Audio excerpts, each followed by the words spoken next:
distance with local sports. This is the X Sports Network.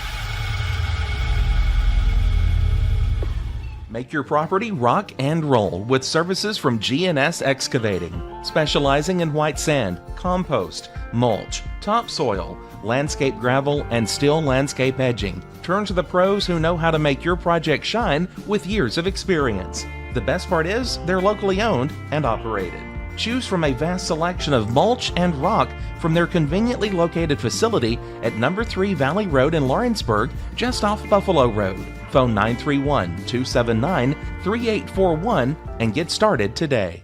Hey, this is Phil Hooper. Get the look you want for your favorite school, church, or business with apparel from HD Ink Screen Printing in Leoma, Tennessee.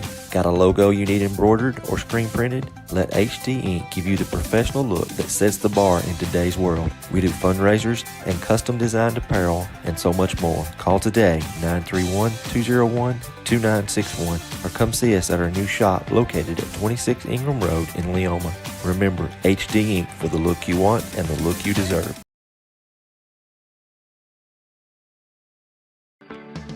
A moment in real estate with my dad, Jeff Hood. You know, I get asked a lot about what the market's going to do. How's the real estate market? I've been selling real estate for a long time. And nobody has a crystal ball. And you know what? When it's your time to buy or your time to sell, it really doesn't matter what the market's doing. It's your time, and you have to do something maybe. What makes a difference is the agents and the experience that go to work for you. We're Keller Williams Hood Company, located here in Lawrenceburg, Tennessee. We can help. Hood Company, powered by Keller Williams, the #1 name in real estate.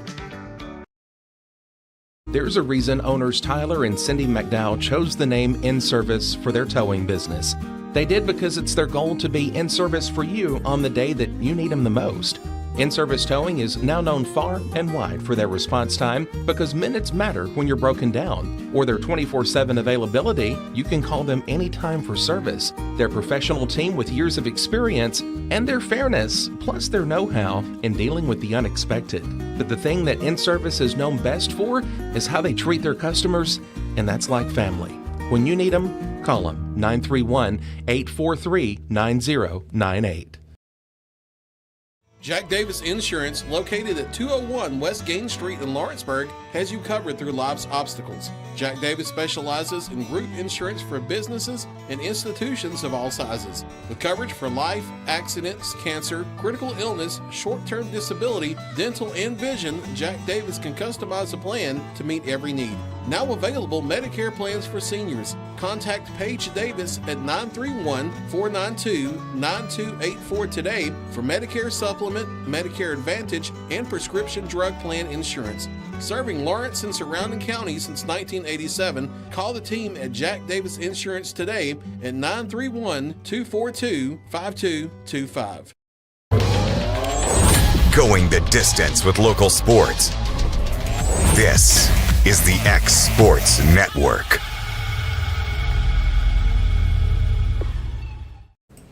And welcome everybody here to X Sports Today. AJ Good with Bryant, Gobble, Taylor Plott, Michael Marks. They're out sick today. How convenient. How convenient. Yeah. Super Bowl Sunday, you know.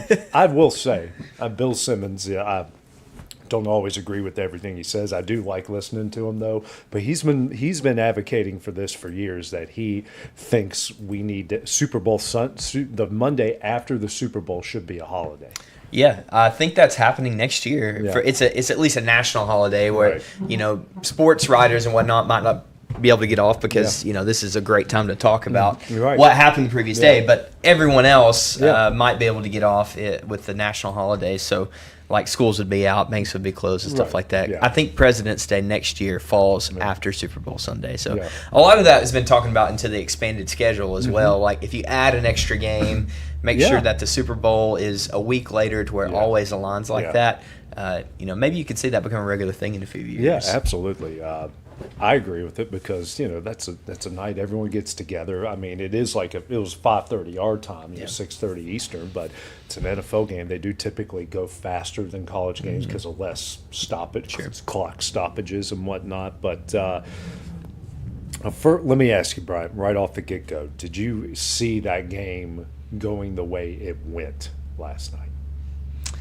I thought there would be a little more offensive firepower. I did not think it to be a defensive struggle as much as it was. I did think we would see the defenses step up, but I also thought we would see some offensive plays with as many good players that were on the field and what we've seen from those teams with, I mean, we saw the Seahawks go off against the Rams, and the Rams are a good defense. Yes, they are. And they proved that they could go and score down the field and hit some bombs, and that didn't happen. Jackson Smith and Jigba had like one catch in the first half, and he went into the concussion protocol. I was like, we're not seeing him again. He somehow gets cleared to come back on the field, but didn't do anything. Like he was covered all night. On the other end, Kayshawn Boutte had like one catch. Stephon Diggs didn't do much. No. Ramon J. Stevenson and Travion Henderson were bottled up, and Drake May got sacked 6 times. Yeah. So did I think it was going to be a great defensive effort from both sides? Yes. Yeah. Did I think it was going to be that dominant? Yeah. Even from both sides. Like I felt like the New England Patriots defense was, really good at times too. Did I think it was going to be that much of a defensive game? No, I didn't see it going that way. I think the biggest storyline coming out of it is Drake May looked horrible. He did. He just did. Now if you just look straight at the numbers, 27 of 43, 295, 2 touchdowns, 2 picks, but he was sacked 6 times. He had happy feet. Now both touchdown drives. Like he got the ball out on time. He did some really good things. Like that first touchdown drive, that ball to the tight end in between 5 defenders. Yeah. I'm sitting there watching it, and I went, man, that's the best ball of the postseason because that thing was on a freaking. Yeah. I mean, he just perfectly lobbed it in there, hit the guy in stride, and then they had a 3-play drive, and I look at my wife because it was right after Seattle scored. I went, all right, here we go. Here we go. They've got it figured out. This fourth quarter is about to get crazy. It did get crazy, just not.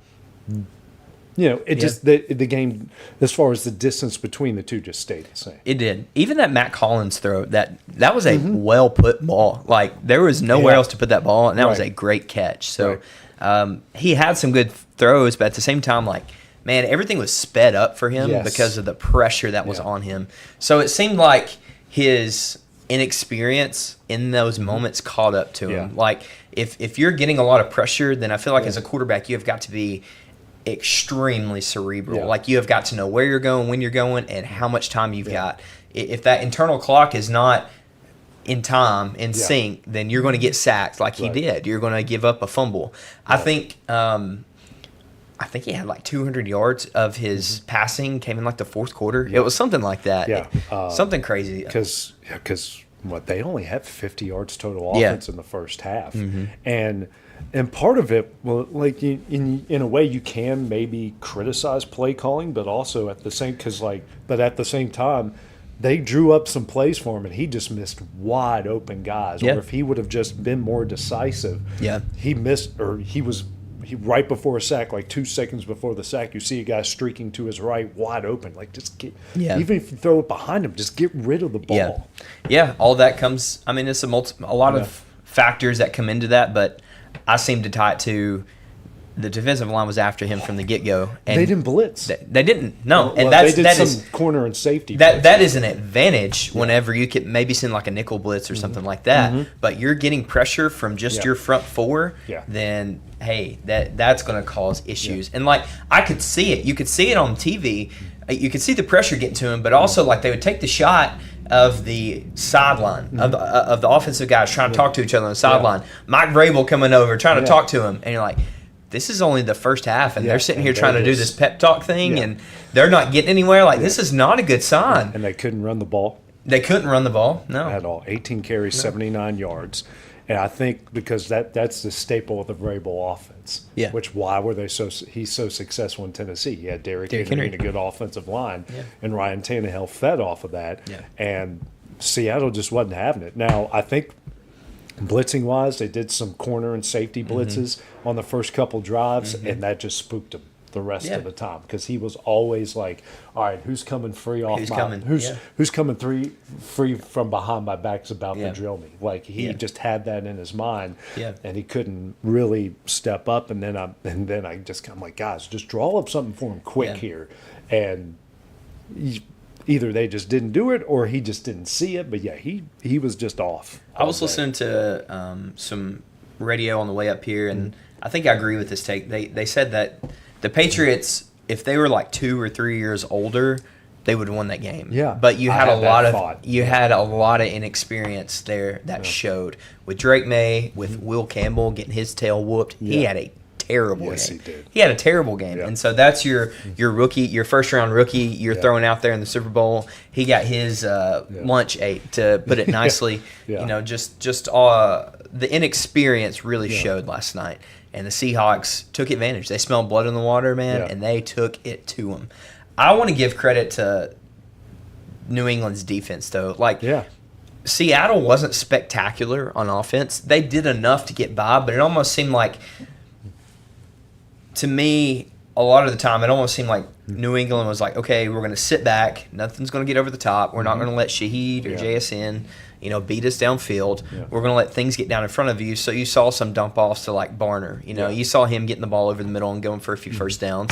But as soon as you got closer and closer, as the field shrunk, those options really weren't there anymore. As the field shrunk, as they got closer, so that's why they had to settle for field goals instead of punching it into the end zone. So, Christian Gonzalez had like 2 amazing pass breakups, right? One, that one where he's leaping up in the air. Yes, he bats it down. Yes, that was incredible. That was incredible. And then to end the half, he almost daggum near intercepted the pass intended for JSN, where JSN's going from left to right towards the post, and that ball was a little bit behind, but Darnold can't really lead it either because he had the safety sitting up tops, and Gonzalez made a great play and saved a touchdown right there. So the defense for the Patriots, man, they did their part. They did what they needed to do. The final score was 29-13, and 7 of those 29 points came from defensive touchdown, right? Was that the scoop and score? Yeah, the scoop and score. Late fourth quarter. Late fourth quarter, right? And I think some of those turnovers, there was 2 interceptions and 1 fumble, right? Yeah. Those are 3 turnovers for New England. I'm looking at their drive chart. 8 of their first 10 possessions were punts. Yeah. Because there was the end of the half, which I don't know. I hate counting that as a drive, but it technically counts as one. Yeah. Then they fumbled there at the end of the third quarter. Yeah. And then their fourth quarter drives were touchdown, interception, touchdown, end of game. Yeah. I think those last couple of interceptions, to me, were just him trying to force it. Right. That one, like right when they got the ball back, and it was 19-7. Yeah. Which, by the way, I thought this, and I'm glad they brought it up on the broadcast because I thought it immediately when I saw them when they made it 19-6. I'm like, go for 2. Like, Mike, think of the math here. If you go for 2, even if you don't get it, you're in the same boat. But if you get it, instead of a 3-possession game, it's now a 2-possession game. Yeah. Again, that's immediately what went to my head in that situation. I'm like, come on, like like no one on that sideline went, Mike, we got to go for 2 here. Instead of making it, it would have made it 19-8, 11 instead points. of 7-19, Yeah. and been 19-8. Yeah, I could see that. So, I didn't think about it in that time, but that makes sense. I immediately thought, because I went, all right, here they go. They got to go for 2 here. Have to go for 2, and then he brought the field goal unit out, and I'm like, and I'm glad Collinsworth and Tirico brought it up immediately, thinking of the math part of it. They went for 2 on the next touchdown though, didn't they? They had did, but it failed to get it. Right. Yeah. But that would have made it a 16. Well, they ended a 16-point game. It would have been 15 if they got it. Right. 15 to. Yeah. Instead of Yeah.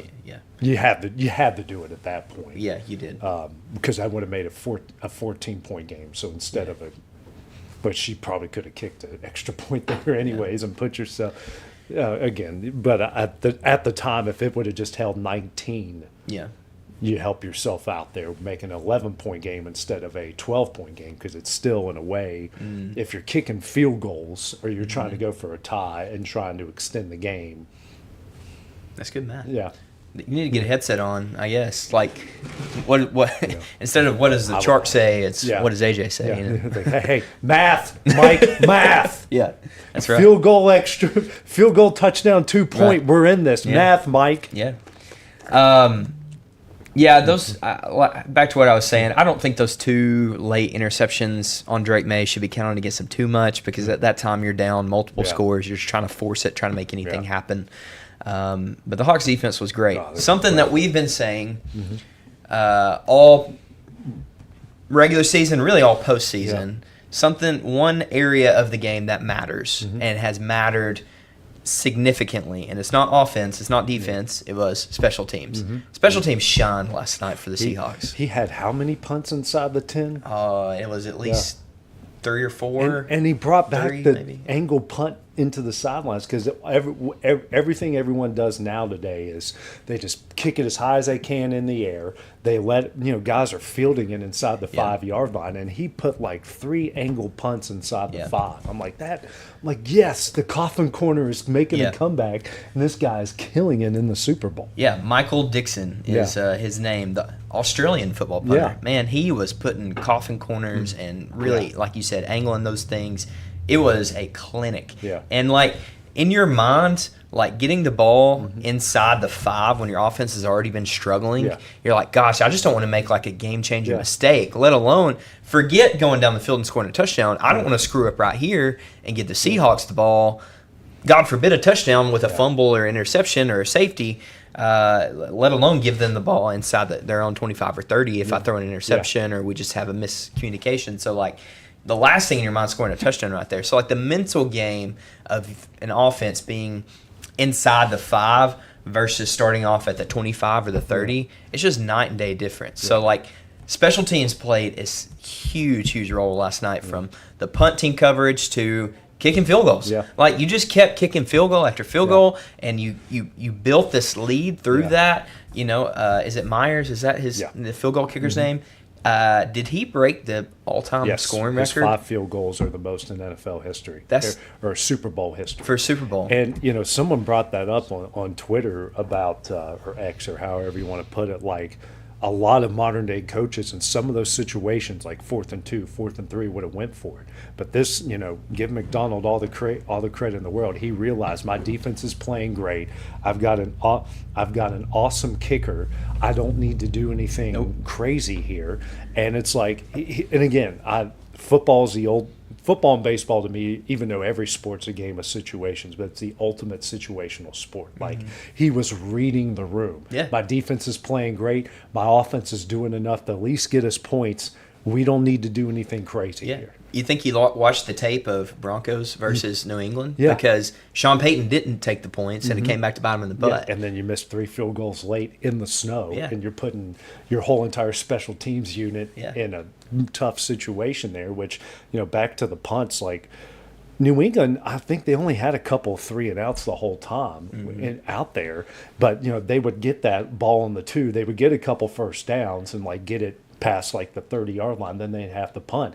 If you think about, say, if that ball starts on the 20 or the 35-yard line or whatever, with today's kickers and where you are, San Francisco, you can kick the ball pretty good. That's a stadium where the wind doesn't whip around too much, especially this time of year, where every kicker's good from 60. You cross midfield, you got a chance to get points with anybody. So field position played a huge role, and just a shout out to Seattle. They won every situation in the game. And Kenneth Walker, I'm not going to brag that I picked him to be the MVP, but he was the difference in the game because of the two. Both teams like to run the ball. Yeah.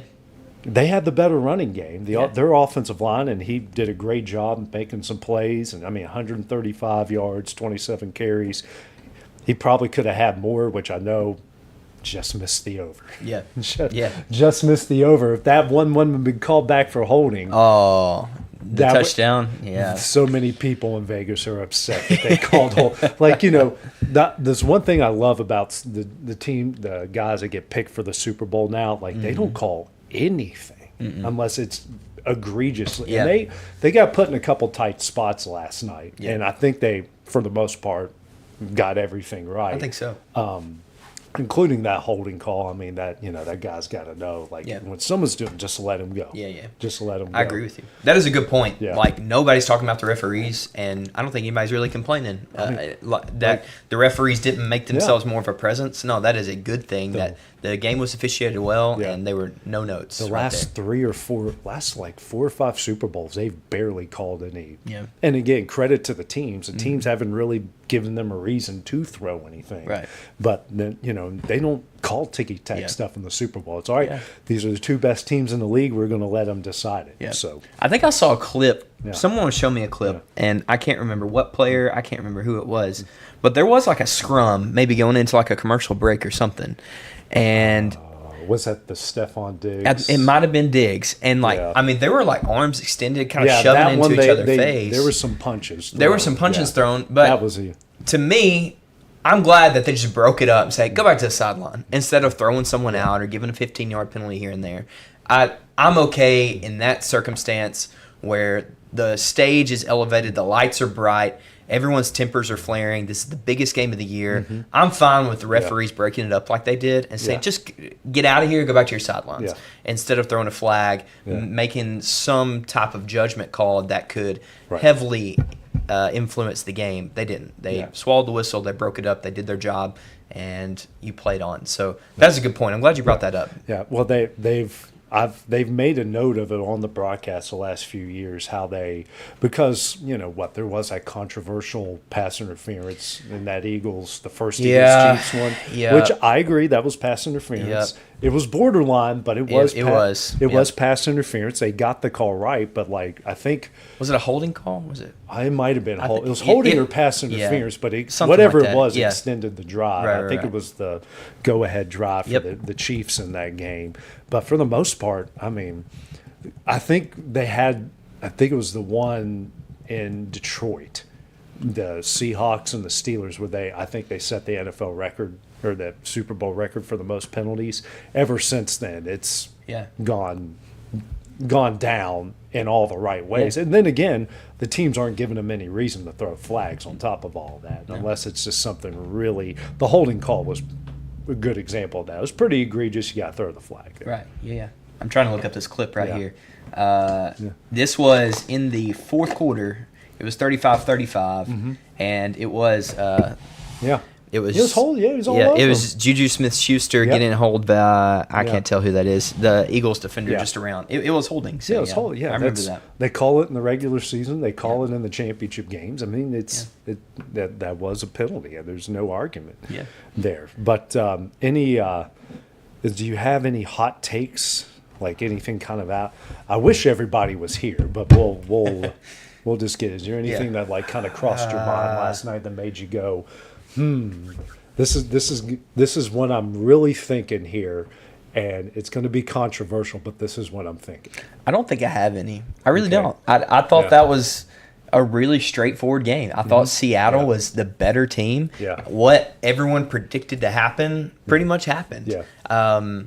But aside from the offensive lack of struggle, but if you said, "Hey, Seattle wins this game by a couple of touchdowns," Kenneth Walker rushes for over 100 yards. Both defenses play well. That's kind of how the game went in a nutshell, and I don't think anybody would have argued with you. So I think McDonald outcoached Vrabel. Yeah, Had a better game plan going in, managed the game well. Yeah. Darnold was good enough to get you by. Yeah. He didn't light the world on fire. He wasn't Super Bowl MVP, but he did what he did throughout the season. He managed the game well. He made throws when he needed to throw them. Yeah. And they gave Kenneth Walker 29 touches, right? So that's all you need to do to win the Super Bowl. I say that like it's easy, but that's a good game plan. So I don't think to me, I don't think there's any hot takes on coming through my head. I think everybody was kind of saying the Patriots schedule. They hadn't really proved it. They kind of caked walked a little bit through They weren't playing their best in the playoffs. They weren't playing their best in the playoffs. Yeah, that's true. I mean, the turnover issues They were present before set this game. They set the postseason record for the most turnovers and sacks given up in the postseason, and it just reared its ugly head in this game. It did, in the worst way possible. So maybe my hot take would be the Bills would have given a better game. Like if the Bills Denver could have. If the Bills, or the Denver defense, man, I would have loved to see those two defenses go. Offense without a hurt Bo Nix. I guess my hot take would be I think a lot of people are like, gosh, that was bad football. That was a boring game. Yeah. I don't think so at all. Yeah. Like that's just Yeah. That's just great situational football. That's great defense being played. Like, some people were bored, I guess, because of lack of offensive firepower. But that was a great performance by both teams. I mean, it's the two best teams in the league, and you're watching the chess match play out. Chess match, exactly right. So I'm always entertained by football. Yeah. I mean, I've seen every game from 0-0 go. The famous Beamer. I was him at holding that up. game. Were you I really was there. Yeah, the screenshot of him holding up. I was there, and it said 0-0. I've got the side shot from the sideline because I was on Virginia. I was covering Virginia Tech at the time, and I'm like, I'll go to Wake Forest. West Virginia's like at Oklahoma, Marshall somewhere in Texas, and I went, okay, yeah, I'll go. It's just Winston-Salem. It was like a 2-hour drive down. Yeah. Not really. It was like 3.5 hours, but it's a straight shot. I was like, I'll go down there and cover. I've got nothing else to do this day, and I'm like. And the whole time I'm thinking, like, somebody do something. Like, I've got no highlights. It was all turnovers because it was Beamer ugly. ball. Like, I think there was a couple, like, special teams mishaps or some plays. Yeah. But, yeah, I have a shot from the sidelines. I remember him doing that, and I remember going through my head, like, God, I hope someone has a tight shot on him. And they did. And people are just blowing me up. They go, please tell me you're at this game. I'm like, I am here. This is ugly. They ended up winning. I think it was 6-3. Is what they ended up winning that game by. Man, that might be. But it was one of those, like, everyone was on edge because it's like, all right, someone's got to break through here. Mm-hmm. They really kind of didn't. It was a 6-3 game, and I think double or triple overtime. But I was at that game. So my hot take is I have, because of, unless they don't need to make serious changes. I think they need to tweak some things in New England. But kind of knowing how Vrabel did things in Tennessee, there wasn't a whole lot of tweaking to, what they did to get the championship games and win playoff games and win divisions. Unless he makes a couple of tweaks, I don't know if Vrabel and the Patriots are going to get back there. Yeah. I was thinking about that, watching it, going, this might be his one shot. Because you know how crazy the NFL is. Like, we thought Cam Newton was going to get back there 2 or 3 times. Yeah. He never even won a playoff game after that. Like, the NFL stands for not for long unless you're constantly adjusting to what your team is or what the league is evolving into. Mm-hmm. And there's just some of the it gave me that Tennessee who did they play in the championship game the year they upset Brady and them? Was it the Chiefs? Was it the Chiefs? The Tannehill. Who was it that they played that year? The year they were the 1 seed, they got. Well, they got beat by. They got beat by the Bengals. Yeah, that was like a 6-sack game for.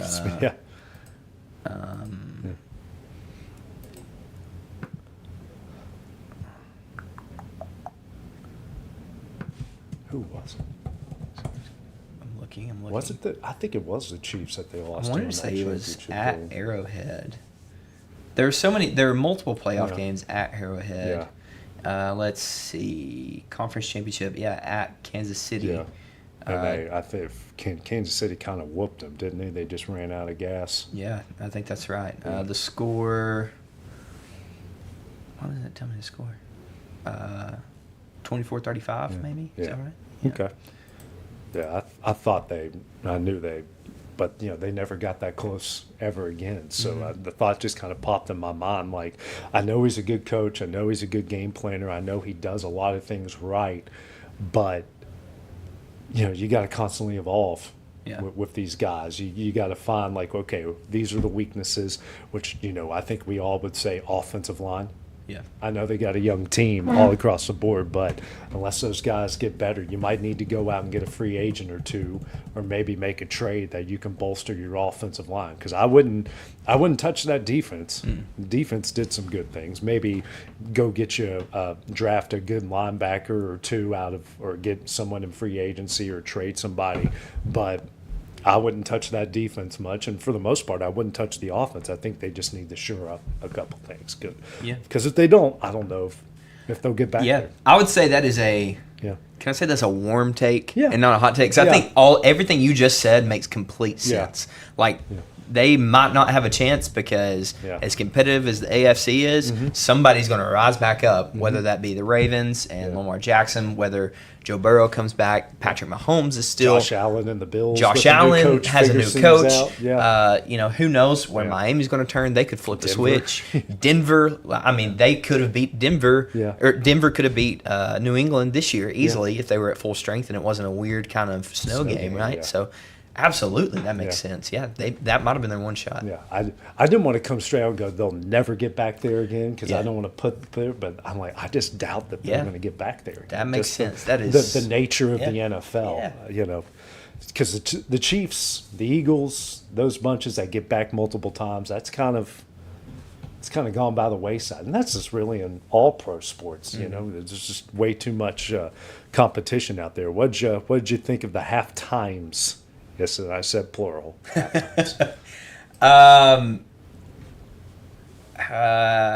do I phrase this? I played a card game during the halftime show with my friends. I really wasn't that invested. No money involved. There was not. No. We were eating gambling with M&Ms actually. Like every time you lost around, you had an eat an M&M, and those counted your life. So really fun stuff happening with Gobble and friends down in Florence. There you go. But no, I really I don't really care for the political posturing or the grandstanding. So we turned it on in the background for everyone to watch, and we played a card game and ate some food and kind of hung out. We have someone in our group text that took it.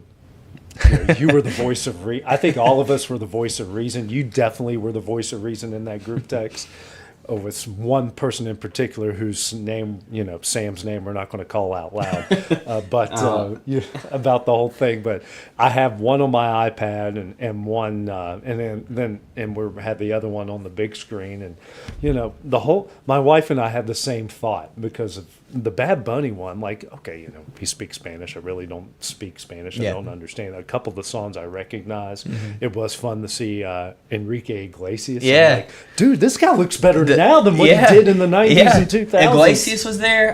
Pedro Pascal was in the background. Someone actually got married. Someone actually got married. That? All the little highlights like that. Like those are fun to watch in retrospect and say, like, okay, that was fun. Like, and my wife and I were both amazed by like the choreography and like how everything moved. Like, 'cause, like they didn't have one botch, one stumble. Like it was like, okay, this is like I can appreciate the artistry and what they're trying to do, but then we both had the other thought of, if I'm in the stadium, this probably sucks because like he's behind. They're doing all that stuff on the field. They've got humans dressed up as trees. The memes coming from that are hilarious. Like, if you paid that like $15,000 seat to sit in the first deck, you don't see anything unless he comes up above, which he only did like 4 or 5 times. My friend Logan pointed it out. He's like, this is great for TV, but every person there, person there probably has quite a bit of money, and they're probably upper class. Probably a lot of upper class white people there, and here's how they were watching the halftime show. Like every sort of crowd shot that you saw in the background, which there wasn't many crowd shots. It was just all him. Yeah, because nobody in the stadium really knows what's going on. Yeah. They don't know what they're singing. None of those. There wasn't hardly any reaction to anything. No, none of those people even really listen to Bad Bunny. I'm sure there were probably some people there that recognize his music, but the majority of fans in the stands probably just were like, what's going on? Yeah, I get. It sounds great. It sounds great. Like the music. I play college baseball, and if you play college baseball, especially back then and nowadays, you got a lot of Latin players on your teams, which that's fun, and it expands your horizon. So I'm somewhat used to that kind of music, and it is great during batting practice because, like, you don't have to think about what they're saying because you can't understand it, and it's got a good beat to it and whatnot. But again, my wife was like, "Man, if I paid $20,000 to sit on the front row and not be able to see this guy, you can't see the concert." Like, and they didn't have anything on the video boards. They just had what was going on. And then I had the other one on my iPad, which was, all I wanted to hear was Kid Rock come out and say, "My name is Kid, play ball with the ball," and then I turned it off. He came out with the energy. Like I'll give Kid credit for that. It is though kind of odd, like. if I grew up with Kid Rock, like Ball with the Ball, and his first album came out my freshman year of high school in '99. Yeah. And the whole time I'm thinking, this is like your moral. It's so funny, like how he was. Like he came out in the big fur coats and like the leather pants, shirtless, like smoking and drinking on stage. And I'm like, oh, this is the guy that's going to lead Turning Point USA's halftime show. Yeah. But like I cranked it up for Ball with the Ball, and that was about it. Right. That. Yeah. I'm like holding my 3-year-old, and I'm headbanging. Right. And I'm like, you don't realize when I was 14, this is the stuff. This was hard. Yeah. Exactly. Yeah. Praise God if Kid Rock is truly changed. Like your past doesn't define you. Like if he is saved by God and like God's grace is with him, he has shown forgiveness. Like praise the Lord if he is a changed person. Right. But it is funny. He comes out, my name is Kid, and he finishes off with like, if there's a dusty Bible on your shelf, go dust it off and go read it. It's just funny, like the dichotomy there to start the show and then to end the show. There's just so many. My wife had the best description of everything. Both shows just had odd choices. Yeah. We had a halftime all in Spanish, where the majority of our country does not speak Spanish. Oh. And then on the other side, your headliner is, if you actually listen to his lyrics, are not exactly what you would call, moral. But that, just like you said, like I hope, I like Bad Bunny's message. We are all America. Yeah. Awesome. Great message. Yeah. He, he wasn't going to come out and say F ice. No, the like NFL he did the was Grammys. not, the were not NFL was not going to allow that. Right. Period. Yeah. But like, the start of the show, the start of the Super Bowl was great. I'm like, I just wanted to record it and send it to Sam and go, this is like the most, this is going to be maybe more patriotic than what Turning Point USA does. This is amazing. Yeah. No, I thought both halftimes were, it was just funny, like just watching the nuance of both sides of both things happen. And so I was more interested in the football, like I kind of said in the group message. Here. I'm like,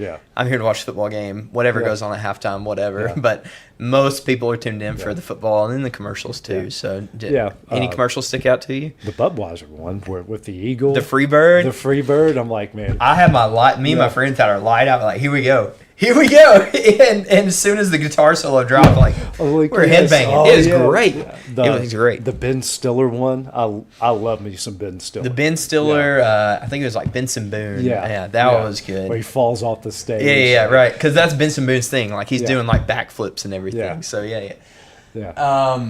So someone dressed up as Neil Diamond. There was a Neil Diamond. I didn't get it. I was getting food when that one came on. I need to go back and watch that one. Why is his name slipping my mind? The Boston guy, the Dunkin' Donuts commercial. Oh yeah. Why is it? Ben Affleck? Ben Affleck with Tom Brady came in, Jennifer Aniston. That was clever. Had some good one-liners in there. Had Matt, I think his name's Matt LeBlanc from Friends, right? Yes. That one was clever. That was entertaining. Yeah, that's back-to-back years Duncan's hit it out of the park with it, especially with the Boston people, because Duncan, even though we have one here, Duncan's, that's a Boston Northeast sort of thing. Yeah. Were you singing along with the Backstreet Boys? Yes. You are. But then my wife goes, what was the point of that? We sang it there wasn't a logo. We don't know who. At the very end, 29 seconds of the 30-second commercial was the karaoke, and then for 1 second it was Coinbase. Oh, it was Coinbase. Coinbase flashed their logo. I don't know if they were wanting people to sing the lyric Coinbase and try to fit it into that song somehow, but that one got my attention because I love that song. The funniest that show that Andy Samberg was on. It's not Always Sunny in Philadelphia. It's Brooklyn Nine-Nine. Brooklyn Nine-Nine. Like the funniest scene out of that whole show, and I haven't even watched the show, but every clip that I see, that's the funniest, is him doing the lineup in the jail. Yeah. And the woman's like, okay, the guy who committed the crime was singing I Want It That Way by the Backstreet Boys. Yeah. And so he has all the mugs in the perp lineup. Okay, everyone sing I Want It That Way. Yes. So he really gets into it. I love that scene. That is a funny clip. If nobody's ever watched that, you need to go look it up. It's a good show. It really is. It just, unfortunately, if they would have My only critique of that show, if they would have went more Office, Parks and Rec with it, I think they didn't need to go full mockumentary, but if they would have kind of leaned into that a little bit more, I think it would have taken it, because I think he would have knocked out those interviews. Yeah. And everyone else involved. I think that would have been nice, even though I still like the show. I've got no complaints. Let's go to the weekend. Bryant, explain to me why Tennessee cannot hold a lead in the second half against Kentucky. I really don't know. I think Kentucky, for the past 10 seasons versus Tennessee, has struggled to beat us at times. And, you know, Tennessee's gotten the better of Kentucky in a lot of games. We got the better of Kentucky last year in the NCAA tournament to go to an Elite Eight. And Rick Barnes treats it like it's every other game. And he's like, it's just another game. It's just another game. And I don't think Kentucky sees the matchup the same way. No. I think Kentucky sees red, right? I think they are like a bull seeing red whenever they line up against Tennessee. And I don't think Rick really brings an edge to the prep, to the lead up to the game, to the way he carries out and executes on the floor. Yeah. I think he gets a little, I don't want to say lackadaisical, maybe a little spineless, maybe not really that just killer energy. A little too steady. Yeah, I think so. He's very steady about everything. But I'm like you, like you can't, rivalry games you cannot treat just like any other game. Like you have to. Yeah. At some point you got to realize, okay, this is a big moment. We're going in the Rupp Arena. Yeah. And that's been my biggest criticism of Rick Barnes, not just at Tennessee, just Rick Barnes in general, especially his time at Texas. I don't know if he has that killer instinct where, okay, I got my foot on the neck, and everyone's going, okay, break it. Yeah. He's done. They're done for it. Break that neck, and he'll just he'll let him up, and he'll even help him up. And like everything that they did in the first half that got him out to a double-digit lead, it's like they just they get so conservative. We're going to shoot to the echo of one on the shot clock, or we're going to settle for 15 and 10-foot jump shots instead of, and then like all the times that they drove into the lane. When Kentucky is the best shot blocking team in the SEC, and I'm like, I just don't understand it. I see it at the high school level, I see it a lot at the college level. I'm like, what's the point of driving into the trees? Like, run your offense, move the ball around, get guys open for open shots. You don't have to settle for trying to get fouled and get and-ones. I think overall that Kentucky does well at exposing Tennessee's flaws, and that is, if we're not driving and scoring within 10, 15 feet of the basket, we're not really scoring at all. Right. Because we don't have – I mean, Nate Ament is coming along really nicely. Like, he's been playing great over the past 4 or 5 weeks. But that's his game, is to drive, draw contact, and get to the basket. We don't really have an outside shooter. Like, Jacoby Gillespie is so, like, streaky to me. Like, he's supposed to be our number 2 scorer. He's supposed to be our point guard, the facilitator, the guy who can shoot the outside shot. And it seemed like anytime we needed a basket and he was going up with the ball under 10 minutes, like, he just missed. And it wasn't that great of a shot. It wasn't open. It wasn't close. He couldn't hit. You really need another guard. And me and a lot of other media personalities that I follow have been saying this, but you really need another scorer on that team. If it isn't going through Nate, then it needs to go through Jacoby, and Jacoby's really not that reliable. So it's tough to watch. I think that is what you're going to get out of this team for the rest of the season. I think they are what they are. If you get a superstar performance from Nate, if you get a great performance from Jacoby in the tournament, maybe you could sneak out a Sweet 16 and make it to the second weekend. But in my opinion, I feel like that's about their ceiling. It would be a miracle. Rick Barnes would be a miracle worker if somehow he got these guys to Elite Eight and beyond.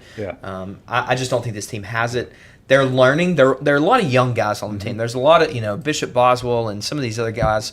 They have some good pieces down low that are sophomores, younger guys down low that are really going to grow and develop.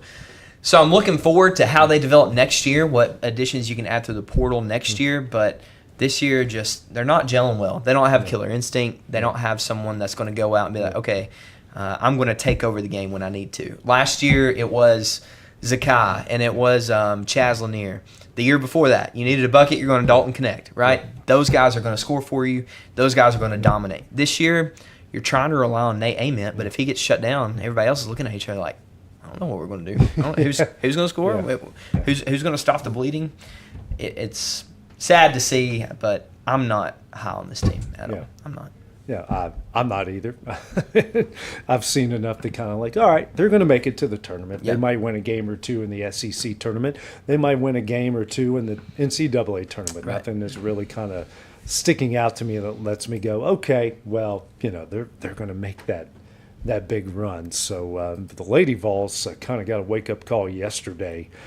They've lost 3 of their last 4 in South Carolina. At least UConn, they were tied at half or up at half, and then they weren't down much at half. Win at Georgia, and then South Carolina just brought them back down to earth. Yeah, I don't know what their problems are. I don't watch them too closely. I kind of score watch with the Lady Vols, but they've got issues. There's no doubt that they've got issues, and that they are playing from a disadvantage some way or another. I don't know if that's player personnel. I don't know if that style that Kim Caldwell play is just not working in the SEC. Someone smarter than me might be able to tell me that. But she is getting outcoached by the better coaches, and she's getting the players getting outplayed. Like South Carolina just dismantled them. Wasn't even close. Yeah, South Carolina's just got athletes that can play against that style and be just fine. You can overwhelm a lot of people, and I think that's part of it that Kim, though, I mean, I've told my how I know Kim. I was one of the first she ever did an on-camera interview with when she was still in high school. So I've known her for a long time, but I think it's one thing she's trying to learn on the fly, which is at this level, you got to adjust what you have against what you're going up against. Yeah. And sometimes that doesn't always work out. They only scored 18 points in the second half. Yeah. That's insane. Yeah. 18 points, 9 in the third, 9 in the fourth. I did not notice that, but that is not good. Yeah. Good grief. 93-50, the final score yesterday. Tennessee versus South Carolina. Part of it is coaching, and part of it is you just got to get some dudes. Yeah, or some absolutely. girls, or some dogs, however Some you dogs, want to put it. yeah. I wonder, this might not have anything to do with it. I'm just thinking out loud. But Tennessee did lose a player right before the season started. Yeah, discipline issues. Discipline issues, right? And they needed to let her go. I wonder how much that is affecting their movement, because she was set to get some, significant playing time. Right. But at this point in the season, you've got to move on and play through that. Like you've got to put that in the past. But I do wonder if she doesn't get those disciplinary issues, she sticks around. If that extra player changes anything, I don't know. Yeah, she did the right thing, though. Absolutely. It's up on the player to absolutely. do all that. We do have a big one tonight, top 10 matchup, Arizona at Kansas. Arizona's still undefeated. We've got how many? Arizona, Miami of Ohio are only undefeated teams left. So Arizona's sitting there at number 1. They got all 59 votes for the top team in the country. Big 12 is 3 teams in the top 10. Actually, 4. Big 12's got 4 teams in the top 10. Arizona, Houston, Iowa State, and Kansas, and 2 of the 4 face each other tonight. Kansas has been really playing well. They kind of started the season off bad. Yeah, they started the season off bad, but they're playing well. Like they've they let West Virginia beat them right back in January. They never win in Morgantown. So never win in Morgantown. Got beat by 11 by West Virginia, but since then they've had ranked wins over Iowa State, over BYU, over Texas Tech, over and now a chance to win over number 1 Kansas. Yeah. So where is this? In It's Arizona? at Kansas. Oh, that'd be tough. That's gonna be It's tough. at Fog Island. It's at 8 o'clock our time. That's a tonight, nice little Monday night treat. Yeah. That's good. Yeah, I like it's that. going to be a lot of fun. So tomorrow, we don't have no show tomorrow, no show Wednesday, because I've got baseball and basketball tomorrow, basketball Wednesday, and then we'll be back on Thursday for X Sports Live. Are you an Olympics guy? Sort of. I keep up with the hockey part of it. I haven't really looked at the medal count or anything, but I think the big story over the weekend that I wanted to mention was the Lindsey Vonn crash. That was very sad to see her going down. Like, wish her well. Yeah. But I respect so much. I just wanted to say this today. Anybody that might not care, this is free. I respect so much that she tore her ACL, but she was like, I want to finish what I started. Right. Like, she wanted to go out on her own terms. Yeah. And so I love watching the Olympics, and that stuck out to me over the weekend. A lot of people are like, she should have never got out there. Yeah. She should have just called it quits. Her career needs to be over. I'm like, I respect her for daring greatly. Yeah. Like, for at least trying. So that was a big thing in the Olympics over the weekend. Yeah. I think U.S. figure skating won the gold medal Awesome. as well. So, and the curling team, man, some of those highlights have been electric. We need to get some like curling facilities around here. I would love to try that. Yeah, it's horseshoes with giant Pretty much stones Pretty much on ice. And the sweepers. Yeah, the sweepers. Yeah, And it's like that's the awesome. whole artistry that goes into it. I remember one time being at the gym over here near Faith Church and like got so locked in on a curling match. Oh yeah. I was on the treadmill for like 2 hours, didn't notice it. Well, my legs noticed it. I'm like, man, I am really tired. Oh my gosh, I've been on here for an hour and 50 minutes. I'm just so locked in on this curling match. I'm like, go thing. What do you call those things? Oh, stones? Go.